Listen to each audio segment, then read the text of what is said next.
ಆಯ್ಕೆ ಮಾಡೋ ಮಣ್ಣನ್ನು ತಗೊಂಡು ಆ ಮಣ್ಣಿನಿಂದ ಒಂದು ಗೊಂಬೆಯನ್ನು ಮಾಡಿಕೊಂಡು ಆ ಗೊಂಬೆಗೆ ಅದಕ್ಕೆ ಬೇಕಾದಂಥ ಪೂಜೆ ಎಲ್ಲ ಥರ ಮಾಡಿಕೊಂಡು ಆ ಗೊಂಬೆಯ ಹೊಟ್ಟೆ ಭಾಗವನ್ನು ತೆಗೆದು ಆ ವ್ಯಕ್ತಿಯಲ್ಲಿರುವ ಕೂದಲು, ಉಗುರು, ಬಟ್ಟೆ ಹೀಗೆ ಮುಂತಾದ ಆ ವ್ಯಕ್ತಿಯ ವಸ್ತುವನ್ನು ತಗೊಂಡು ಆ ಹೊಟ್ಟೆ ಭಾಗವನ್ನು ತೆಗೆದು ಆ ತಗೊಂಡಿದ್ದ ವಸ್ತುವನ್ನು ಆ ಹೊಟ್ಟೆ ಒಳಗಡೆ ಇಡ್ತಾನೆ. ಹೊಟ್ಟೆ ಒಳಗಡೆ ಇಟ್ಟು ಮತ್ತೆ ವಾಪಸ್ ಪ್ಯಾಕ್ ಮಾಡ್ತಾನೆ.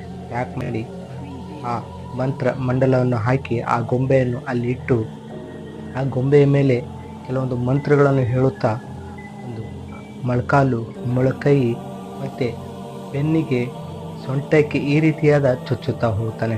ಹೇಗೆ ಚುಚ್ಚುತ್ತಾನೋ ಅದೇ ರೀತಿಯಾಗಿ ಆ ವ್ಯಕ್ತಿಗೆ ತೊಂದರೆ ಆಗುತ್ತಾ ಹೋಗುತ್ತೆ.